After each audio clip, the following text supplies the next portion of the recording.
ओम श्री गणेशाय नमः। ओम नमो भगवते वासुदेवाय।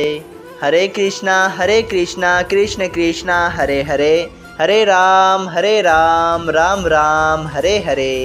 तव्हां सभिनी हरि भक्तन के नमस्ते।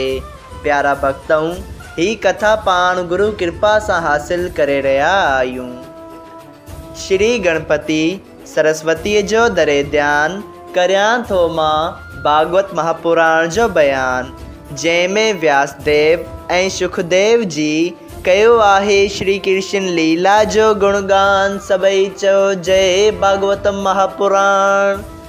प्यारा भक्तों, कल कथा में पाण श्रीमद भागवत महापुराण साहिब जे चौथे स्कंद जे 24 अध्याय जे बे भाग में ॾिठो हो त राजा परथुअ जे पुट बजताशु के परसूत नाले स्त्रीअ मां हबरदान नाले हिकिड़ो पुट पैदा थियो, जंहिंजी शादी हीरदानी अगन जी कन्या सां थी वई।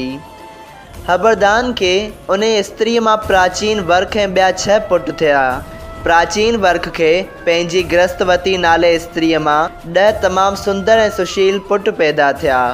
उन्हनि 10 पुटनि जो शरीर त अलॻि हो, लेकिन उन्हनि जो रूप ऐं ज्ञान हिकु जहिड़ो हो।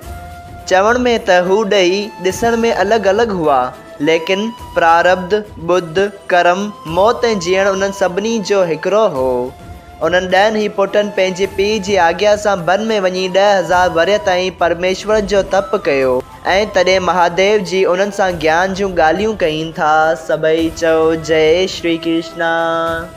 प्यारा भक्तों, श्रीमद भागवत महापुराण साहिब जे चौथे स्कंद जे 5वें अध्याय में श्री महादेव जी परचेतून सां जेका चर्चा ज्ञान उपदेश कनि था, उन जो वर्णन थियल आहे। सबई चओ जय श्री कृष्णा।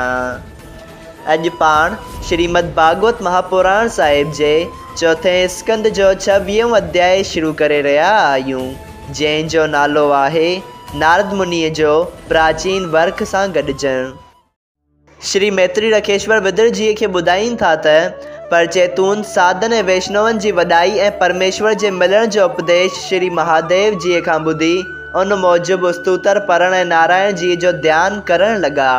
अहिड़ी तरह हिननि खे जॾहिं 10,000 वरे हरि भॼन कंदे गुज़रिया, तॾहिं परमेश्वर प्रसन्न थी दर्शन ॾेई ॾाढी ख़ुशीअ सां हिननि खे वरदान ॾिनो। पर हू संसारी व्यवहार कूरो समझी अॻे वांगुरु परमेश्वर जो तप ऐं ध्यानु करण लॻा। प्राचीन वर्ख उन्हनि जे पीउ घणनि ई ॾींहंनि ताईं संसारी सुख ऐं राज भोगे हिकिड़े ॾींहुं ही ॻाल्हि वीचारी त राज ऐं धन भॻवान जी कृपा सां मिले थो, सो उन खे संसारी सुख में ख़र्च न करणु घुरिजे। उनखे दान यज्ञ ऐं ॿियनि पुण्य कर्मनि में ख़र्च करणु घुरिजे त पंहिंजो परलोक ठहे। तंहिं करे राजा एतिरो त दान ऐं यज्ञ करणु शुरू कयो जो शास्त्र मूजिबि भारत खंड में जंहिं हंधि यज्ञ करणु वाजिबु हो, सा जाइ ख़ाली कान थे रही। तंहिं ते बि राजा जो मन अलॻि न थी सुर्ग ऐं इंद्रलोक जे सुखनि जी ख़्वाहिश कंदो रहियो। इहो हाल ॾिसी नारद मुनि वीचार कयो त राजा जी उमिरि फ़क़ति यज्ञनि कंदे गुज़रंदी थी वञे, पर रुगो यज्ञ करण सां संदसि परलोक ठही नथो सघे। ही राजा परथुअ जे कुल में पैदा थियो आहे, उन करे हिन खे कुझु ज्ञान सेखारे भवसागर मां पार उतारणु घुरिजे। इहा ॻाल्हि वीचारे नारद मुनि मृत्यु लोक में राजा वटि आयो, जंहिंखे ॾिसी राजा ॾाढो ख़ुशि थियो ऐं नमस्कार करे वॾे आदर भाव सां विहारे हथ जोड़े चवणु लॻो त हे महाराज, अॼु मुंहिंजा वॾा भाग आहिनि जो तव्हां जहिड़े महात्मा पुरुष कृपा करे मूंखे दर्शन ॾिनो आहे। नारद मुनि खिली चयो त हे राजा, इहा ॻाल्हि सची आहे त तूं भाग्यवान आहीं जो हिन भारत खंड में मनुष्य जन्म पाए उते जो राजा थियो आहीं, ऐं पिण ही भारत खंड जा कर्म भूमि आहे। उते तो घणा यज्ञ ऐं ॿिया धर्म जहिड़ा कम कया आहिनि, लेकिन जंहिं मंज़िल ते पहुचण जी मुराद सां ही जीव हिते आयो आहे, ओस ताईं बि ज़रूरु पहुचणु घुरिजे, न त ही मुसाफ़िरी अजाई चइबी। इहा ॻाल्हि नारद मुनीअ जी ॿुधी राजा अजब में पइजी पंहिंजे मन में चयो त वेदनि ऐं पुराणनि में यज्ञ ऐं दान जो वॾो पुण्य चयल आहे ऐं उन्हनि खां वधीक ॿियो को धर्म लिखियलु कोन्हे, लेकिन नारद मुनि जो हीअं थो चवे, उन जो कहिड़ो सबबु आहे। इहा ॻाल्हि राजा वीचारण लॻो। सभई चयो जय श्री कृष्ण। श्रीमद् भागवत महापुराण साहिब जे चौथे स्कंद जो 26 अध्याय संपूर्ण थियो। अध्याय 27 राजा प्राचीन वर्क के नारद मुनि जो ज्ञान ॾियण। जॾहिं राजा पंहिंजे मन में इहो वीचार कयो, तॾहिं देव ऋषि नारद राजा जे मन जी ॻाल्हि पंहिंजी ज्ञान दृष्टिअ सां ॼाणी वीचारियो त जेसिताईं राजा खे कुझु डपु न ॾेखारिबो तेसिताईं हिन जो मन यज्ञनि करण खां न फिरंदो। तंहिं करे हिन पंहिंजी जोग बल सां जेके जानवर राजा यज्ञ में मारिया हुआ तिन सभिनी खे आकाश में राजा जे साम्हूं बीहारियो। जॾहिं उहे सभु जीव राजा ॾांहुं कावड़ सां निहारण लॻा, तॾहिं नारद मुनि चयो त हे राजा, ही सभु जानवर तोखे ॾिसी रहिया आहिनि। जीअं राजा आकाश ॾांहुं अखियूं खणी ॾिसे त उन्हनि खे क्रोध सां भरियल पाण ॾांहुं निहारींदो ॾिठाई। तॾहिं राजा डिॼी नारद मुनीअ खे चवणु लॻो त हे मुनीनाथ, मां उन्हनि सभिनी जानवरनि खे मारे पंहिंजे यज्ञ में हवन कयो हो ऐं हाणे हू मूं खे क्रोध सां था ॾिसनि। उन जो कहिड़ो सबबु आहे? तव्हीं कृपा करे ॿुधायो, जंहिं करे मुंहिंजो डपु ऐं शक लही वञे। ही ॻाल्हि नारद मुनि ॿुधी चयो त हे राजा, जीअं तो उन्हनि जीवन खे मारे यज्ञ हवन कयो हो, तीअं तोखे बि उहे सभु जानवर हर हिकु जन्म में मारे बदिलो वठंदा। उन लाइ हू तो ॾांहुं कावड़ सां पिया निहारीनि। इहा ॻाल्हि ॿुधी राजा खे ॾाढो सोच थियो त जेतिरा जीव मूं मारिया आहिनि ओतिरा ई मूंखे जनम वठणा पवंदा। ख़बर न आहे त कॾहिं मां उन्हनि जे बदिले खां छुटंदसि। मूं खां ॾाढी चूक थी जो हेतिरनि जीवन खे मारे हवन कयमि।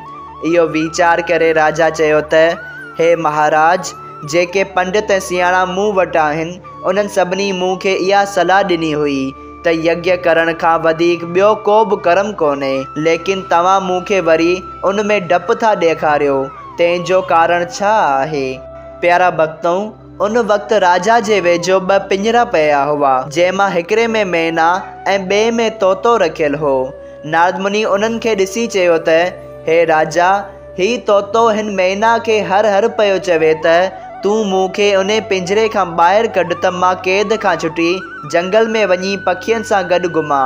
ऐं मैना चवेसि थी त ए तोता, मां बि चाहियां थी त को मूंखे हिन पिंजरे खां ॿाहिरि कढे त मां पंहिंजे साथियुनि सां गॾु वञी ख़ुशियूं करियां। ऐं ॿई पाण में हिक ॿिए खे चवनि था त पहिरियां ई तूं उॾाम, पर उॾामण जी तौफ़ीक़ न अथनि जो हिक ॿिए खे पिंजरे खां ॿाहिरि कढी सघनि। ही ॻाल्हि ॿुधी राजा चयो त हे मुनीनाथ, ही ॿई पाण पिंजरे में बंदि आहिनि, कहिड़ी तरह हिकिड़ो ॿिए खे कढी सघंदो? जेकॾहिं उन्हनि मां हिकिड़ो पिंजरे खां ॿाहिरि हुजे हा तॾहिं वञी हू ॿिए खे कढण जी तजवीज़ करे हा।